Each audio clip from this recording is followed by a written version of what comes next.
नमस्ते, मैं हूं संजय दीक्षित और आप देख रहे हैं दी जयपुर डायलॉग्स। ये सेम सेक्स मैरिज वाला जो इशू है वो अब माननीय उच्चतम न्यायालय के हाथों से निकलता हुआ दिख रहा है। पानी सर के ऊपर से निकलने वाला है। ऐसा क्यों? क्योंकि अभी कल रिपब्लिक समिट में बोल रहे थे लॉ मिनिस्टर किरेन रिजिजू, और उन्होंने जो कुछ बातें कही वो मैं आपको पढ़ के बताना चाहता हूँ जो उन्होंने कही, क्योंकि बहुत महत्वपूर्ण है, इसलिए मैं बिल्कुल आपको पढ़ के बताऊँगा। और उन्होंने कहा कि ये जो मैटर है सेम सेक्स मैरिज वाला, ये कोई ऐसा मैटर नहीं है जो कि सुप्रीम कोर्ट और सरकार के बीच में है। यह विषय ऐसा है जो सुप्रीम कोर्ट के और भारत के नागरिकों के बीच में है, और इसके लिए जनता की आवाज़ या जनता की जो इच्छा है उसको बताने के लिए निर्वाचित प्रतिनिधि हैं, और वो निर्वाचित प्रतिनिधि राज्य की विधानसभाओं में भी हैं और लोकसभा में भी हैं। तो जो कुछ भी इस विषय में करना है वो जनता के प्रतिनिधियों के माध्यम से ही हो सकता है। अब यहाँ तक तो ठीक था, ये तो बात कई बार से और बाकी सारे लोग जो कह रहे हैं, उसके बाद जो उन्होंने बात कही वो उससे भी अधिक महत्वपूर्ण है। आपको ध्यान होगा कि पहले ही बहुत सारे जो फोरम हैं वो इसके विरुद्ध बात कर चुके हैं, विशेषकर जो सुप्रीम कोर्ट की तरफ से ऑब्जर्वेशन दिया गया कि हम जो है वो कॉन्स्टिट्यूशन के मूल व्याख्या से कोई हम बंधे हुए नहीं हैं, हम किसी भी कानून की मूल व्याख्या से बंधे हुए नहीं हैं। और इसके बाद फिर बार काउंसिल ऑफ इंडिया वो बॉडी है जो जितने भी वकील हैं उनको प्रमाण पत्र जब देती है, लाइसेंस जब देती है, तभी वो एडवोकेट कहलाते हैं और तभी वो कोर्ट में जज के सामने खड़े होकर वकालत कर सकते हैं। बार काउंसिल ऑफ इंडिया ने भी इसके ऊपर प्रस्ताव पास कर दिया, और प्रस्ताव ये पास कर दिया कि आप कृपया इसमें हस्तक्षेप ना करें। अब जो हमारा जो लिबरल क्लास है ना, वो कुछ बड़े जो वकील हैं ना, जो जिनको 5 लाख पर डे से ज़्यादा की जो फीस लेते हैं, वो इसमें सबसे ज़्यादा एक्टिव हैं। यदि आप देखेंगे तो उनको क्यों एक्टिवेट किया जा रहा है, इसके पीछे की जब बात समझेंगे तो आपको ये समझ में आ जाएगा कि बहुत बड़ा एक एजेंडा रहा है लेफ्ट का कि आप सामाजिक संस्थाओं को समाप्त करें, और जो व्यक्ति है या जो इंडिविजुअल है उसको आप एक सीधे स्टेट यानी जो सरकार है, जो राज्य है, उसके साथ सीधा संबंध स्थापित करें। बीच के जो भी और हैं आपके, उसमें जाति हो सकती है, उसमें कुल हो सकता है, उसमें परिवार हो सकता है, उसमें सामाजिक संगठन हो सकते हैं, उन सबको बीच से हटा दें। क्यों? क्योंकि ऐसा करने से एक अकेले व्यक्ति के मानस पर, उसके मन पर, उसके दिमाग पर, उसके मस्तिष्क पर राज्य करना बहुत आसान हो जाता है। क्योंकि जब वो कलेक्टिव में आता है तो वो बहुत सारे उसकी जो समस्याएं हैं वो फिर वो कलेक्टिवली जब एक्सप्रेस होती है तो वो कई बार समस्याएं पैदा करती है राज्य के लिए। इसलिए बीच से सबको हटाओ। ये मेरा नहीं, ये जो हमारे पुरानी ये ग्रैमशी टाइप के लोग या फ्रैंकफर्ट स्कूल टाइप के लोग या डेरिडा टाइप के लोग जो चलाते हैं पोस्ट मॉडर्निज़म, कल्चरल मार्क्सिज्म, और फ्रैंकफर्ट स्कूल तो पुराना है ही, ये जाना जाता है इन सब चीज़ों के लिए। ये सब पूरा का पूरा व्यक्ति को समाप्त करने पर लगे हुए हैं। व्यक्ति को समाप्त करने के लिए आवश्यक है कि वो अकेला रह जाए, तभी उसके ऊपर पूरा राज किया जा सकता है। जो जॉर्ज ऑरवेल ने बनाई थी जो स्थिति, और वो बनाई थी कम्युनिस्ट स्टेट के लिए जो लिखी हुई थी, वो सारी जो है आज आप सबसे अधिक देखना चाहें तो आप देख सकते हैं यूएसए में, अमेरिका में। और हमारे जो चीफ जस्टिस ऑफ इंडिया है वो अमेरिका के पढ़े हुए हैं, हार्वर्ड के एलुमनाई हैं, उनको वहाँ की ये सारी चीज़ें जो बड़ी पसंद आती। इसलिए जो अगली बात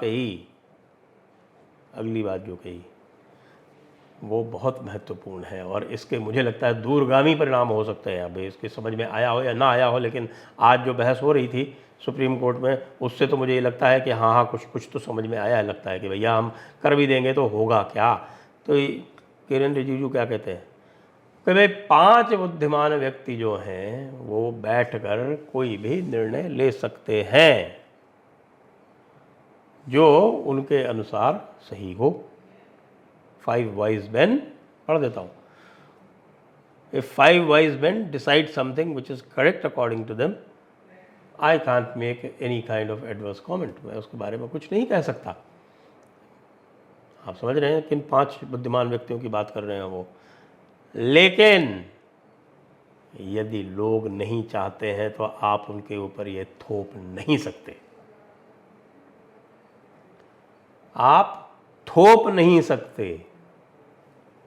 अब ये भी कहा है कि लोगों की जो इच्छा शक्ति, जो इच्छाएं हैं वो चुने हुए प्रतिनिधियों के द्वारा व्यक्त होती हैं। फिर आप कह रहे हैं लोगों के ऊपर आप ये थोप नहीं सकते, तो आप ये समझ रहे हैं ना, वो सीधे सीधे कह रहे हैं कि हम इसको नहीं मानेंगे। यह स्थिति क्यों आई कि आज लॉ मिनिस्टर को कहना पड़ रहा है कि आप कुछ भी कहते रहिए, हम आपकी बात नहीं मानने वाले।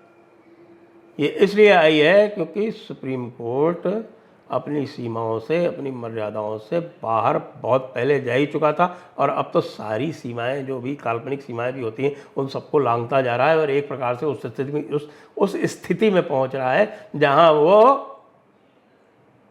बैक सीट ड्राइविंग करना चाहता है, जहां वो सरकार को अपने हिसाब से चलाना चाहता है।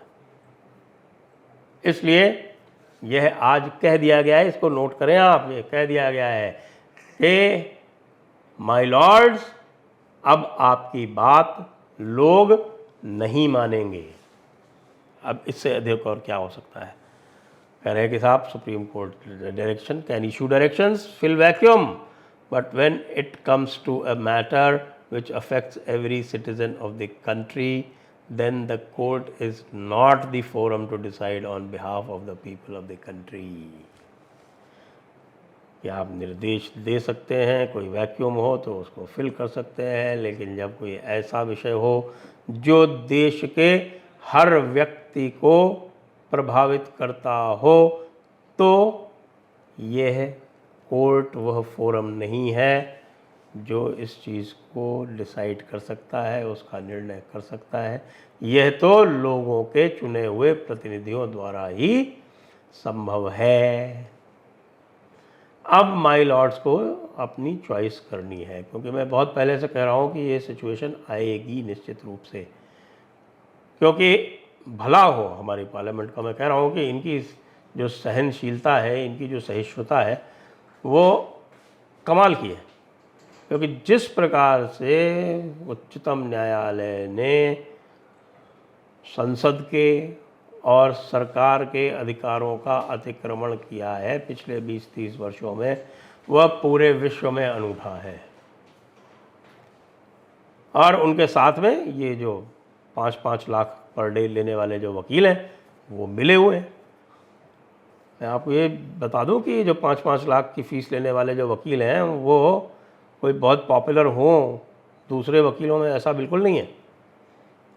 दूसरे वकीलों का बस चले तो इनको कल कोर्ट में न जाने, लेकिन इनका हमारे माय लॉर्ड्स पे बड़ा प्रभाव है, क्योंकि अच्छी अंग्रेज़ी बोलते हैं। और माय लॉर्ड्स जो हैं वो अधिकतर आप ऐसे बैकग्राउंड से आते हैं जहाँ पर पश्चिमी शिक्षा होती है, पश्चिमी ही सारा का सारा आउटलुक होता है। एक तरह से जो मेंटल स्लेवरी होती है उसकी परिभाषा यदि देखनी हो तो वो हमारे माय लॉर्ड्स में आपको मिल जाएगी।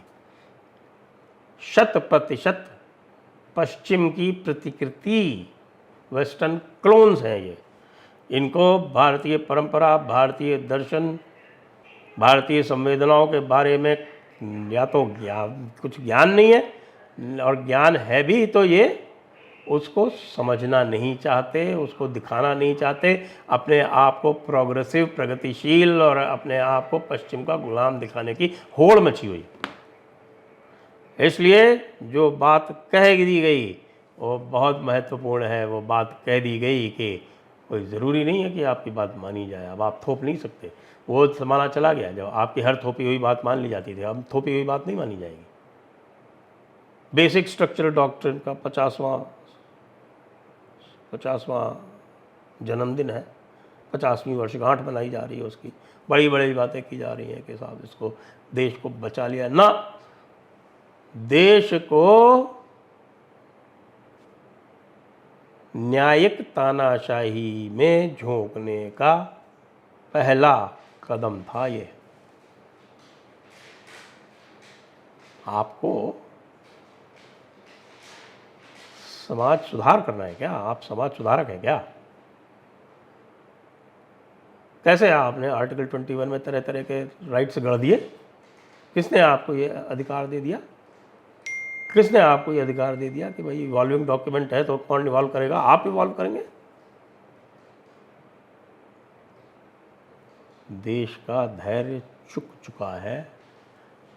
माय लॉर्ड से अनुरोध है कि आप एक गरिमा यदि बनाए रखना चाहते हैं तो वो जो मर्यादाएं आप लांघ चुके हैं उन मर्यादाओं की लकीर को पुनः खींच लें। मर्यादाओं में रहेंगे तो जनता आज भी आपकी स्तुति करने के लिए तैयार है, लेकिन वो बिल्कुल आपको ये नहीं देखना चाहते कि आप किसी तरह के तानाशाह बन गए हैं।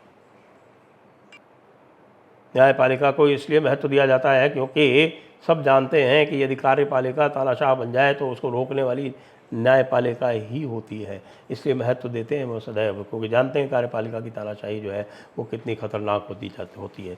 लेकिन यदि कार्यपालिका को ये आप लगातार ये एक एक्सक्यूज़ देते जाएंगे तो उसको कितना समय लगेगा? उनका भाई न्यायपालिका की तानाशाही हो रही है, हमारा धर्म है, हम उसको बचाएं।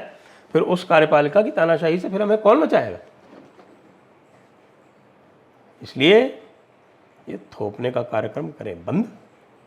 जो आपको संविधान ने मूल रूप से संविधान की मूल व्याख्या में जो कार्य दिए हैं वहाँ तक अपने आप को सीमित करें।